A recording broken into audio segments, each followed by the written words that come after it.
What is up, guys? You're tuning into this Okiru podcast. I'm your co-host, Jasper, and we thank you so much for spending this time with us. We hope you enjoy this episode. Make sure to follow us on our socials at okiru.apparel on Instagram, Okiru on Facebook, Okiru on YouTube, and also Okiru on major platforms such as Spotify and Apple Music. Thank you so much for spending this time with us. We hope you enjoy. Okiru. Welcome back, Josh, to the Okiru podcast. How's it going, brother? Good, man. Thanks for having me. Blessed to be here. Of course, man. We love chatting with you, bro. And especially, like, we can see that you're in the shop. Yeah, how's your day been? Yeah, pretty good, man. Pretty busy. Got a lot of work on, a lot of repairs and customs, and still fitting out the place a bit as well. Yeah. So doing a bit of repairs inside the shop itself. From the floods, had a little bit come in, not water come in, but had a bit of damage to the building from the floods. And I've started fitting out a second room, which will be a customs gallery. So other customizers from around Australia, the globe, whatnot, can have a display piece in there. They can do a big display piece for the wall, have a pair of shoes there on display as well. And then customer can come through and shoot off the commission to that artist. That's That is amazing. so awesome. Yeah. Do you plan on doing a lot of these collaborations with other people coming in, like showing off their Yeah, stuff? it's been sorry to cut you off, bro. It's been in the works for quite some time. So with the US guys, I've been talking to a few US guys for a while now. The big guys over there for getting display pieces and things. The only thing that stopped me jumping on theirs already is the exchange rate at the moment. So normally we float around the 90 cents to their dollar US, but at the moment we're like 70 cents to their dollar. So that's straight away. And a lot of these big artists, they're not scared to charge what they're worth. So they're charging $3,000 for a pair. That straight away is putting that up to $4,000 Australian for a pair just with the exchange rate. Wow. And so I'm not a greedy person. My cut wouldn't be massive. It's like cents in the dollar. It's buttons. But still, it's the exchange rate at the moment is, I think, will put off too many customers. I wouldn't. Yeah, especially in today's climate. Yeah. But same with the Australian guys. Been tossing it up for a while. A few guys are actually working on a pair. Shoe Cutters has his Wu-Tang pair here. I think I showed them last time on the podcast. But so when this next room set up, just behind this one, they'll be going in there. Amazing. So far allocating possibly 2 meters to each artist, so they can do like a not massive, or 2 meter display piece. That's amazing, man. What made you want to open your space to the community and other creatives? There's enough money and love to go around for everyone, man. So as I saw it for the business anyway, there was no point in me battling it out with competition. That's ugly for everybody. It might motivate some, but for me, I work great in a team as well. I'm not saying I need people around to make moves or anything, but at the same time, it's good to support the guys, man. I appreciate what they're doing. So a few customizers, I stock little things that they make as well. So Shoemaker, I have his checks and shoe tags. Premium Geek from the US, I have her shoe tags and stuff. So just willing and happy to support other guys, man. They deserve it. They deserve it. Yeah, exactly. Yeah, I love that. I love that mindset. Just having, there's enough for everyone. Man, it's a big world. yeah, exactly. Yeah. You don't have to be greedy and like think that there's a limited supply of people that are going to come. There's so much out there. There's so much out there. Yeah. I wanted to ask, like, and bring it back to when you first started, of how actually back in the day when you were still a kid or something like that, because I know you have quite an entrepreneurial mind when it comes to like selling sneakers, and now you're doing the customs and repairs. Like, how did that all begin? What were you doing like as a kid and stuff? How were you as a kid? Just always wanted to figure out how things work, to be honest, pretty much. So I was always like pulling stuff apart. When like the old back in the days when they had Walkmans that you used to listen to with a cassette tape, if that busted, I'd pull it apart, try and fix it. I think I got that from my granddad. He was always playing stuff, trying to fix it as well. And then just that went into sneakers. When I started loving sneakers, I wanted to find out like how the air bubble's working, how far, like how far it went up into the sole, what other materials we're using, and then same with the Reebok pump. I wanted to know how it works, and then from there, man, I don't know, I just kind of got carried away and lost in it all, to be honest. Yeah. So did you destroy a couple of sneakers? Oh, man, plenty. But then fixed a few as well. So then I had my sentimental pairs that I'd hang on to, and I'd be able to get an extra 2 years out of them. That's it, man. That's it. You save money by repairing your stuff, right? Like, what's the point of throwing it out like when it's still repairable? Yeah, that's right. And I remember when those Reebok pumps as well, the sole went in on one time, and I was too young to do that. I didn't know what I was doing. Not too young, I just didn't have, like, YouTube wasn't around to find that information and whatnot. It was pre-internet. It was like encyclopedia. Old school, man. Old school.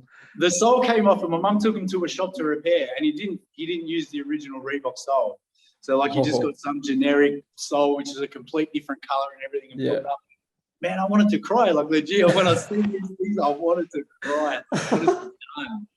And then it wasn't not long after, a friend, his pair busted, and then I got them off him, and I always held on to them just for sentimental. I didn't wear them. And then I was able to do a sole swap at, I think, maybe like age 12 or something like that. Yeah. Wow. That's incredible, man. Started young. Then had a big gap, had like a 20-year gap as well with work and getting sidetracked with bills and having to support family kiddos. So you've like broken down shoes. You know the sneaker game for a while now. How has the technology progressed from when you started to where it is today? Wow. Huge. Everything was analog back in the day, and now switching to digital. So now there's Chase Shields been doing it for a while, a bespoke guy who hand makes in Melbourne. So he's been using little chips that he'll stitch into the tongue. Then you can scan them, information of the shoe comes up, whatnot. Guys are now putting NFTs in that as well. So you scan it, buy an NFT. So it's pretty, there's some crazy things. It's crazy. I think the biggest thing was like the Reebok pump. That blew my mind as a kid. That was groundbreaking. From there, kind of died off a bit to the shocks and whatnot. But now, with the emergence of like the meta and everything going digital, man, I think it's going to be pretty crazy of where it's going to be. And I wonder where, not long from now, how they'll be technology-wise for innovation in sporting as well. So I know, like, they'll get banned from NBA because they'll make you jump higher or whatnot. Yeah, but I wonder where it would be just for like the average guy wanting to hoop next 10 years. Yeah. Did you ever I remember there was these shoes that like made your vertical higher, they had like springs in the shoes or some crap like that. Did you ever see those? Yeah, I did. I can't remember the brand. I think it was like I can't remember the brand off the top of my head. They were like a fluoro green shoe or something. Yeah. How did Nike? Sorry. Nike's still bringing out all the. It's even the technologies that are coming out. It's just the simple little modifications, like Nike, how they're bringing out now for the marathon runners. Is it the Nike React something? Maybe they've got like a little thin bit of maybe carbon fiber or something. Anyway, in between, and then that's just giving that spring to give you that micron of a second quicker, which over the marathon adds up to lapping people. It does, right? It's just the small changes that create the big differences. Yeah, and I guess we can all put that into everyday life as well, man. So for like your family, education, what your goals are, there's slight little differences every day or once a week, whatever you can do to make it, will all add up. Exactly. You mentioned like education, like how you got what you were talking about. You were in construction beforehand, and then you decided to do your own business. Like, what did it take for you to get started? Like, what did you do to plan? Did you do any like hardcore planning? Like, did you do like a business plan? Did you do like a 5 to 10 year plan? Like, what was that like to get started? Yeah, it's good, man. I have a bit of experience in it. I've had another business in the past, which I was fairly successful at, but I sold it off after couple of years. Oh. I didn't sell the whole business name, just the domain name, and then just gave the rest of the business with it pretty much anyway. That was for mixed martial arts. I was heavy in jiu-jitsu, so I imported sprawl fight gear back in the day. So I had a bit of experience there. So it was, for me, I did a business plan, a 5-year business plan, not 10 years, so far 5-year. Just because I'm not sure which direction this is going to go eventually. So I did a 5-year business plan, did a financial plan, looked into the NICE program. I didn't do it, but did it prior with another business, that other business. So that's the new, if anyone's interested in that, highly recommend it. It's the new Enterprise Incentive Scheme. It's a government grant. It should be Australia-wide, but they definitely have it in New South Wales. So you get, it's a year thing. You do, what is it, small business or micro business cert for? Sorry, I'm trying to remember back. All good. You also get government payments every fortnight, which equal to like 800 a fortnight or something like that, maybe. You can earn unlimited through the business. You get a business mentor. You do financial plan, business plan. Man, it's really good, really good. So heavily recommended if you can do that. Whatever hoops you have to jump through them, man. For sure. Guys. So for me, it was I started out with the reselling. So I started reselling to slide through the door and then to get the customers in that way as well. And yeah, man, so now my plan is kind of changing. It's evolving all the time, but my goal for probably in the next year is to manufacture laces here in Australia. So all the laces so far is coming out of China and stuff. That's an awesome thing. I get my laces from there as well. And but signed up to Lace Space. So that's another Australian company. So they're now supplying me laces, which is awesome. Really good quality. So yeah, looking to bring some manufacturing back to Australia and get some laces happening here. If I can figure out how to do custom laces as well, that'll be pretty cool. Yeah, that'll be dope. Nice, man. But, sorry guys, for the businessmen, just don't give up. Like I think it's a massive stat, like 96 or 90% of small businesses fail in the first 2 years. So just, try, keep going.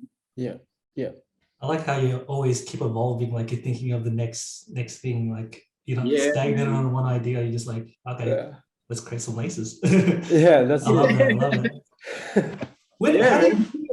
I'm happy for so I've priced up the looms and everything. I know the machines I have to get, how much it is and whatnot. I'm just not sure if I'll do it on this property or if I'm going to have to go warehouse styles. And then again, it's evolving because I'm not sure how heavy I'll go into design of things. So like maybe I might take the design route more and then just have the manufacturing there. Or I might get heavily involved into the manufacturing. Man, just never know where life's going to take you, to be honest. Yeah, exactly. That's it. Yeah, I wanted to ask actually, because you do with the customs and stuff like that, how did you learn all the skills to start doing that? I dived into YouTube, man, really, just for the customs, for like hand painting. YouTube. So I did fine arts and design. I'd always been an artist. I was in exhibitions, like they weren't my exhibitions, but I had pieces in exhibitions all over the years since I was maybe like 10 years old. So studied fine arts and design as well, but then just for YouTube on Crash Course on how to prep, how to, like what paints to use, how to make sure it adheres to the shoe, top coats, finishes, all that kind of thing. It was all YouTube really. So shout out to Chad Card Color, Feel Good Threads. Who else was there that I was watching? Man, there's a couple of guys, but shout out. Your the guys mentors out on YouTube, not money to come in, but you never know who you're helping in the long run, man. And what your end goals are and where they can take it. So thank you to all those guys putting in the effort. Exactly. You mentioned like you had a business mentor during that program. Do you still have a mentor today with your business, or is it something you're just learning? No, not really. A lot of business experience myself. So a lot of roles I was in like managerial supervision. I did procurement as well, so I know how to negotiate with suppliers and whatnot. I don't really need. I'm always happy to take on information and suggestions and such. There's a few guys that I do absorb from as well. So like Shoemaker from US, but he'll do a lot of posts and just put things onto Instagram. So I'll just absorb a lot through that as well. Just again, a lot of trial and error. See what works, see what doesn't work. Yeah. It's interesting because you mentioned that you've done like procurement and like you've done construction, you're selling sneakers, now you're doing like there's a lot of different things that you're like getting into and stuff like that. It's just I forgot what question I was gonna ask. Should see my resume. It's eclectic. It is probably like 50 pages long. And what is it? I'm like I know a lot about a little, but a little about a lot, something like that. I know a little about a lot, not a lot about little. I don't know. That was the thing I was gonna ask. Like, so there's a lot of things that you're into. What was the thing that made you jump from like, I guess, the corporate construction now to doing your own thing? Like, what was the mindset? Boredom, bro. Boredom. I got just sick of the repetitive same thing all the time, So and the drudgery of having to be there at 7 a.m. or 6 a.m. Like my life shouldn't have to revolve around somebody else's plan, to be honest. Like my kids shouldn't be affected because this guy wants whatever done. Like, I don't know, man. So boredom, man, boredom. I probably on average lasted at a job for about 18 months, to be honest. And then I was like, well, boredom got you to this point. So it's pretty good. But so far with the shoes, I'm like I'm 2 years in trading business-wise, so I've already beaten that record. Nice.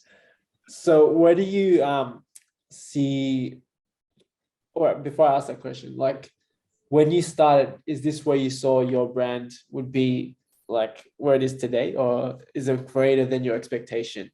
So far, kind of greater than, definitely. I not always, but I thought I'd be in construction for maybe, I had it in the business plan to be in there for another year on top anyway.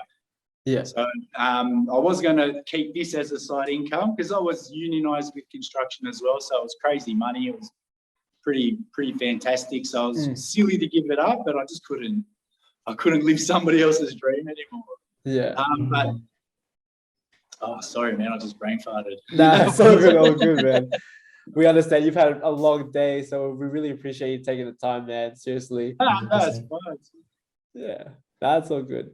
It's like what you're saying. It's that you plan to stay in construction for that another year, but then you're like, you know what? I don't want to be building someone else's dream. It's kind of crazy how it can be so scary to do that. Like, it's unbelievable that you were able to, stuff it. I'm not going to wait another year to do what I want to do. I'm just going to do it now. Like, what did that mean for you? Life again, bro. Because I'm an artist at heart and stuff. I need color. I need to create. I need to do things. And then the construction was soul sucking because it's just great. Yeah. It's great. Like literally everywhere you look, it's just concrete or something. Yeah. And man, I just needed that back in the life. And then I saw Shoemaker's post or story of him saying, "Are you a hustler or a businessman?" And then that was it. That's that extra year that I'd had planned to have this as the side gig and still in construction full time. Once I heard that, "Are you a hustler or a businessman?" That was it for me. I knew what I had to do. Yeah. And then I had the sense of urgency to do it now, not to wait at all. That's it. It's that sense of urgency, man. Like, all of us want to do something more with our life, like to pursue that passion or that business we always wanted to do. And then it's like, well, why aren't you doing it? And it's because, I got this, I got that still. But man, like, it's so inspiring to see you took that step, you took the leap, and you're doing what you are passionate about. And that's what we love to share, man. That's why we wanted to have you on the podcast and just have a one-on-one with you, because like you are the definition of like what we inspire and aspire to be. Same with you guys, Bart, man. What inspired, what kicked you guys off? What made you guys take the jump? Because it is a big jump too, man. It is. What made you guys leave? You want to go first, Gerald? Well, we haven't taken the full leap. Yeah, we haven't taken the full leap yet. Because we're still doing our like full-time jobs on the side, but like we work on this stuff. But basically, yeah, I don't know. We always just want to do our own thing, right? That's the dream, like to just have our own thing to have our own thing. Yeah, Exactly. I think like for me it was you're like I have a warehousing job. It's nothing fancy. It's great as well. Like you see silver, you see metal, you're just stuck in a tin like cage for 8 hours of your day. And it's like you go home and what do? You watch Netflix, or you do something that's not a part of your passion. It's kind of like that's how you I started to lose, like I felt lost in life, and I was like, I want to do something more, like I want to do what I want to do. Like I have a design background, but I'm working my life in warehousing. Like there has to be something more out there, right? And then, Gerald and I came together, and just like to cut a long story short, like I did a design for a basketball team for our church. He saw the design and was like, oh, you know what? Let's do something. I was like, yeah, stuff it, man. Let's do it. Why not? Let's just try it out. And then during that time, the reason why we have that meaning behind our brand, because during that time, we went through our own struggles. We went through that difficult times, and it was just like, we want to do something more than just apparel, because just clothing itself doesn't have any meaning to it. It's just another piece of material you just wear on yourself, right? But when there's that meaning, that purpose behind it, there's like an extra drive why you want to do something. Like you go home after work, it's like, I want to build this because we're not only being able to put our designs out there, we're able to like share people's stories. We're able to hear people's stories and like learn from them. And like that's why we have these podcasts, is because it's like this is one of those platforms where we can connect and really learn from each other. And obviously, like we're not there yet. Like we haven't taken the full leap, but it'll be so amazing to one day, like, you know what, let's do this full time. And that's what we're trying to work towards, hopefully soon. You guys are already putting in more than full-time hours with it though. Even though you say this is a side thing, you're probably still putting in 8-10 hours a day for it. I bet you. Yeah, 100%. Man. Yeah. And even though you say just a warehousing job, like don't put yourself down for it. It's very smart to have those jobs that you can just step away from, that you're not committed to. So then like tomorrow, 2, 3, 4 days from now, if you decide to say to yourself, you know what, I'm going to go my route full time, then it's easy. It's good that you can just walk away, and then that they can just replace you quickly enough. Whereas if you are committed and somebody's committed to you and expects X amount out of you for the next 6 months, it could put a spanner in the works for a lot of people. Yeah, so that's good. What would you call it? A throwaway job, maybe? Yeah, maybe something like that. But like one thing I learned is, because I listen to a lot of other podcasts and like read books as well, and you hear successful people, and it's that, for me, it's that job that's teaching me like I don't want to be here like the rest of my life, because sometimes you see it and it's like it's an easy job, like you get paid for it, and sometimes it can be like a black hole, like you just stay there because everything is just, you just get comfortable, right? But like the way I see it is, I want to work so much hard. I probably put more hours in like our brand than like obviously work, because it's like I want to be able to do this full time. I want to get out of this, so one day I can speak about like sometimes you gotta do something you hate to be able to do the thing that you love for the rest of your life. And then when you have that thing that you love for the rest of life, you'll cherish it, because you'll be like, I don't want to go for the ladder anymore. Like I want to be here doing this and that, and it'll like solidify that passion, that drive, hopefully. No, it does. If you keep it, as long as you keep that spice within yourself, man, you'll be fine. Yeah. You get a lot of hurdles, but I love the ups and downs with it as well, to be honest. It's a good ride. It's such a good ride. It's a good ride, man. It's a beautiful Yeah. ride. Like, I don't know how open you want to, share in your podcast. Like, what has been like some of the struggles that you faced in your business? The lockdown, man, the lockdown. Yeah. So I won't throw figures in there, but I put like a lot of life savings into stock and starting up and all that kind of stuff. And so even just like, you wouldn't even think about it, but signing a commercial lease is a lot different to signing a lease for the house. So when I signed the lease for the place, or was going to, I was like to the real estate agent, I'm like, oh yeah, cool. So it's like 4 weeks in advance and 2 weeks bond, just like your normal. And he's like, looked at me like, huh? And he's like, nah, it's like 4 months bond, 2 months in advance, this or that. Damn. So signed my life away anyway. Yeah. But then with lockdown, so that's like 6-8 months of having to pay rent with like no income coming in from it. Still had like selling laces online, all that kind of stuff. But yeah, man. So that was the rest of the savings gone just to survive that lockdown.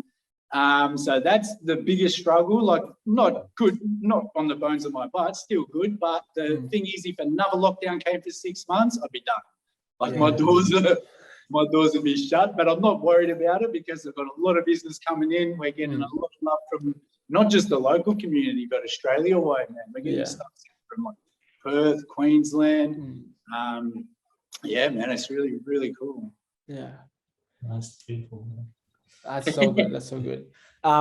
Like, obviously you said if that lockdown happened, like what was going through your mind? Like, if nothing gets opened up, what do I do, Oh, it was. I'm sorry if I'm getting too deep here. No, it was right. My best analogy would be like just a roller coaster daily. Yeah. Like everything I'd planned and plotted and thought I could achieve or would be able to come around this way from got blocked. And then I'd come this way, got blocked. And then to get government grants, had to jump through hoops. And even that was like a 5-month wait to get payment from like the government grant and all that. Yeah. So everything just got thwarted, man. It really, it was a big struggle. So I think the best analogy would be like it was like you got proposed to and dumped in the same day. Oh, that sounds the worst, man. Oh gosh. Damn. I can't imagine. Yeah. It was very scary, very scary. Yeah. And then daily as well. So the end of the day, I ended up with a little anxiety about it. I'm not gonna lie, man. So come around like November, December, 5-6 month mark, and my like savings are dwindling. Yeah. I'm like, here we go. Here we go. Did you do anything to help you get through those days where it's like the anxiety start to hit you, or did you do anything to help you get through that, or you just kept going, just kept working? Just kept working, man.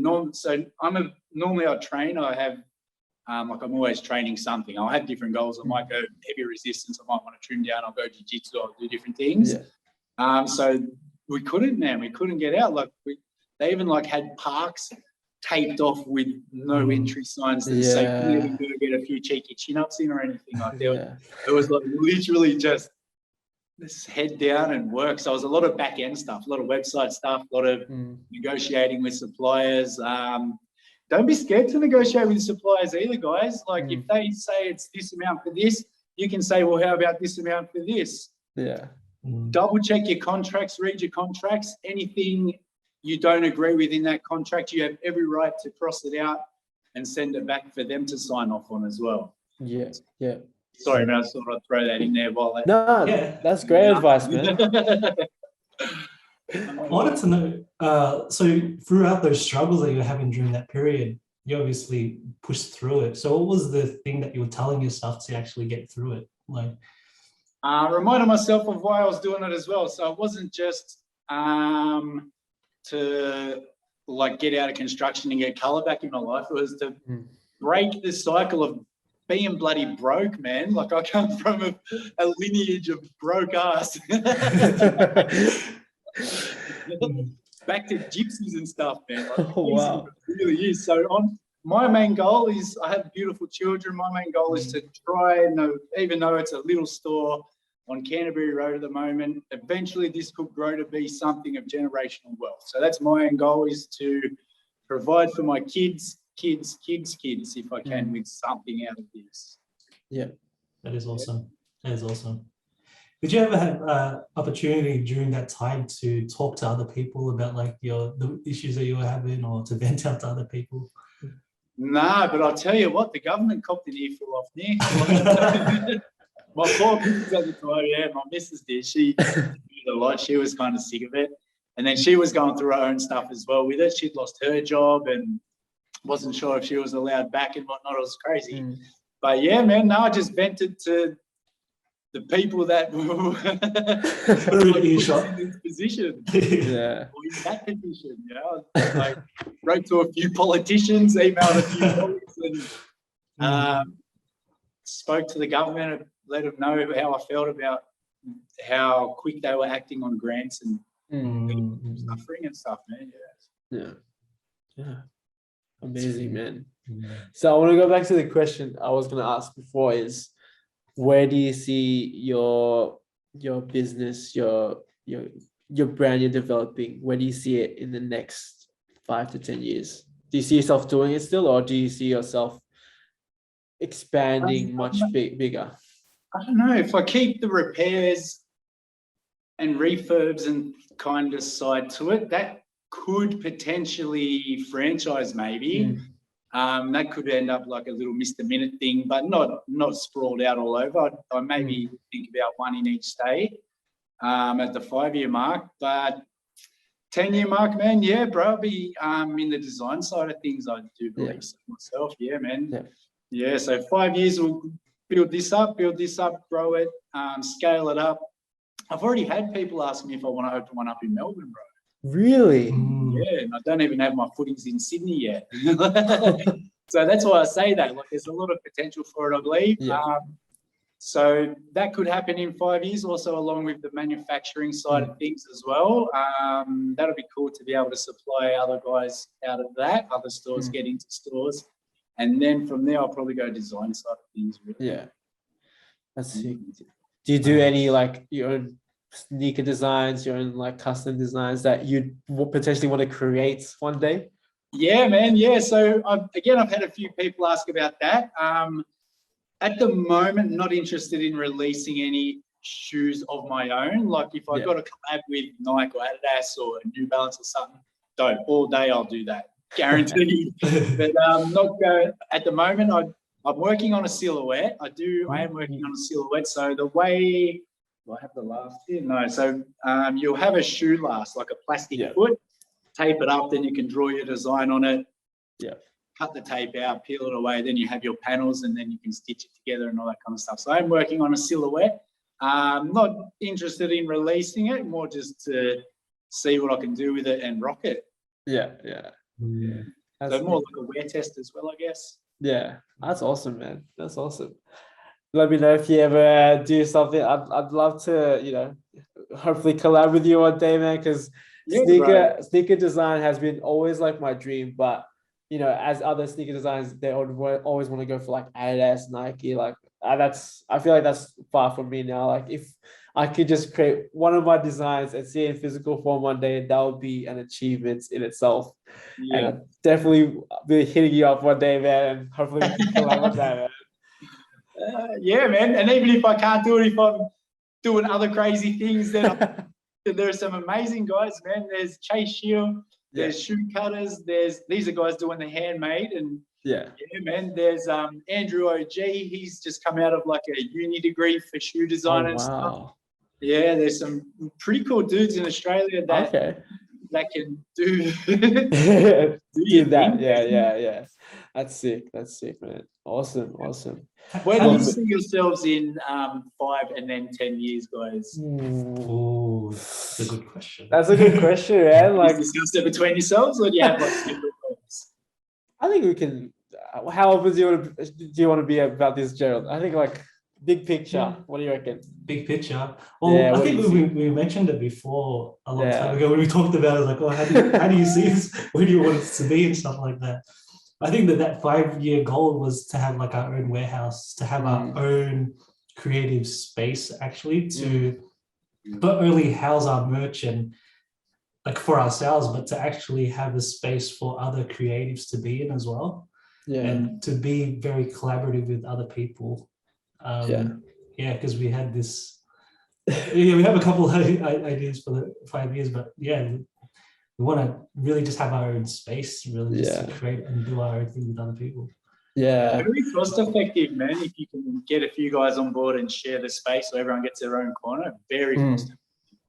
Yeah, that was one of the plans with like another group we were working with, and then just other stuff happened and it just couldn't work out. But yeah, like what Joe was saying, that goal, 5-year goal, is potentially having what I like to call it like the creative hub, for a place where like those in the, like, especially creatives in the Asian culture, it's not really seen as a respected art or a respected profession, type of thing.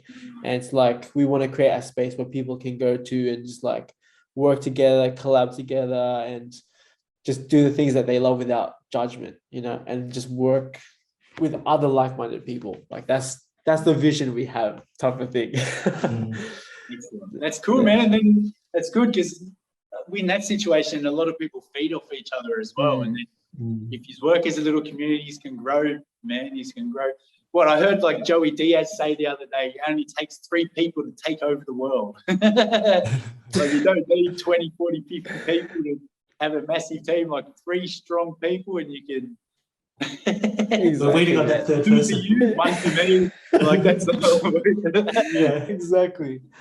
Yeah, like you don't need many. It's just that quality, If you have that quality relationship, you don't need a lot. You just need those people in your life, and that's it. That's it, man.